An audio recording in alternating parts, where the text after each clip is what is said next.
Welcome to icon news. నేను మీ Pawan Krishnamurthy. Times now ఒక survey చేసిందండి.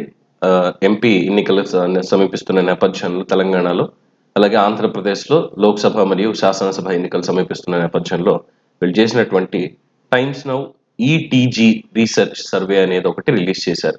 అంటే తెలంగాణలో ఉన్నటువంటి పరిస్థితి, ఆంధ్రప్రదేశ్లో ఉన్నటువంటి పరిస్థితి రెండు ఒకే ఘాటన కట్టేసి రెండింటినీ కూడా ఏదో మొత్తం అంతా మేం చెప్పింది జరిగిపోతుంది అనేటువంటి ఒక విశ్లేషణ వాళ్ళు ప్రజల్లోకి వదలడం జరిగింది.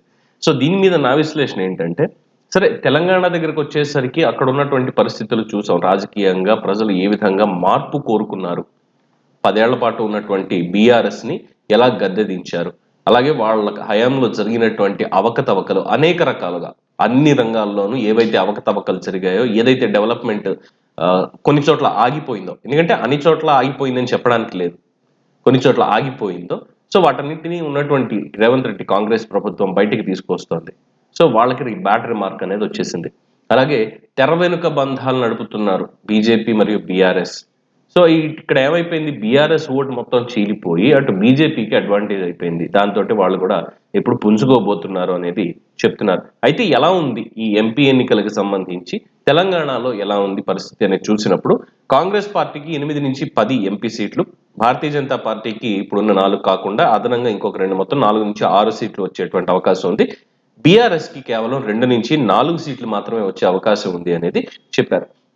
సో తెలంగాణ ఉన్నటువంటి పరిస్థితి యాజ్ ఇట్ ఈస్ గా వాళ్ళు ఇవ్వడం జరిగింది. దాన్ని ఎవరైనా యాక్సెప్ట్ చేస్తారు. మేబీ బీజేపీకి 4 నుంచి 6 అంటే వాళ్ళకి ఇప్పుడు టైట్ ఫైట్, అటు కాంగ్రెస్ వర్సెస్ బీజేపీ అన్నట్టుగా తయారైంది తప్ప గేమ్ లో బీఆర్ఎస్ అనేది అక్కడ లేదు అనేది ప్రజలు ఇచ్చినటువంటి తీర్పుతో అందరికీ స్పష్టమైంది. ఇక ఆంధ్రప్రదేశ్ దగ్గరకు వచ్చేసరికి మరి ఈ టీజీ సర్వే వాళ్ళకి ప్రజలు ఒక మాదిరిగా కూడా కనిపించడం లేదా అనేటువంటి ఒక అనుమానం వస్తుంది. ఎందుకంటే చాలా క్లియర్గా, చాలా అంటే చాలా క్లియర్గా ఎంపీ సీట్లు అన్నీ కూడా గంపగుత్తగా వైఎస్ఆర్సీపీ మాత్రమే గెలుస్తుంది, వైఎస్ఆర్సీపీ మాత్రమే గెలుస్తుంది అనేది వాళ్ళు ఇచ్చారు. ఏకంగా 21 నుంచి 22 సీట్లు, టీడీపీ జనసేన కూటమి కేవలం 4 సీట్లు మాత్రమే వస్తాయి అని. నాకు అర్థం కానటువంటి విషయం, ఎంపీ అభ్యర్థులు అసలు ఎవరున్నారు, పనితీరు ఏమిటి ఇప్పటిదాకా చేసినటువంటిది, ఎవరు ఇప్పుడు గెలవబోతున్నారు అనే సమీకరణాలు తీసుకున్నప్పుడు వైఎస్ఆర్సీపీ అనేటువంటి ఒక పార్టీ ప్రభుత్వం ఏం పనిచేసింది ఇప్పటిదాకా, ప్రజల్లో ఎంత వ్యతిరేకత ఉంది, ఇంత వ్యతిరేకత ఉన్నప్పటికీ ప్రజలు మళ్ళీ వైఎస్ఆర్సీపీని కోరుకుంటారు అని చెప్పడంలో వీళ్ళ ఆంతర్యం ఏంటి? అనేక స్కాములు ఇవన్నీ కూడా బయటపడుతున్నాయి. మరి ఈ స్కాములు అవన్నీ times now ETG survey research వాళ్ళకి కనిపించలేదా? లేదు కేవలం అప్పట్లో ఏదో స్టేట్ ని ప్రమోట్ చేయడం కోసం 8.5 కోట్ల రూపాయల పేమెంట్ అనేది వాళ్ళకి చేయడం జరిగింది, వాళ్ళతో టైఅప్ పెట్టుకుంది ఆంధ్రప్రదేశ్ ప్రభుత్వం. సో అందులో భాగంగా తమ విధేయతని చూపడం కోసం అని చెప్పి ఈ సర్వే వివరాలు ఇలా ఇచ్చారా? 21 నుంచి 22 ఎంపీ సీట్లు అంటే ఆల్మోస్ట్ దాదాపుగా ఒక 120 అసెంబ్లీ సెగ్మెంట్లు కూడా జగన్మోహన్ రెడ్డికి వస్తాయి అనేది. ఎందుకంటే ఎంపీ సీటు మొత్తం డిసైడ్ చేస్తుంది ఫ్యాక్టర్ అక్కడ, అసెంబ్లీ సెగ్మెంట్స్ ని కూడా ఏదో ప్లస్ ఆర్ మైనస్ 1 or 2 అనేది ఉంటుంది తప్ప ఇంకేం చెప్పడానికి లేదు. సో ఇప్పుడు ఉన్నటువంటి ఎంపీలు వాళ్ళ పనితీరు ఏంటి? ఎప్పటికప్పుడు ఆయన ఎంపీ అభ్యర్థులు మార్చుకుంటూ వెళ్తున్నాడు. ఇప్పటికే రాజ్యసభలో ఉన్నటువంటి వాళ్ళు కూడా వేమిరెడ్డి ప్రభాకర్ రెడ్డి లాంటి వాళ్ళు రాజీనామా చేసి తెలుగుదేశం పార్టీలో చేరిపోయారు.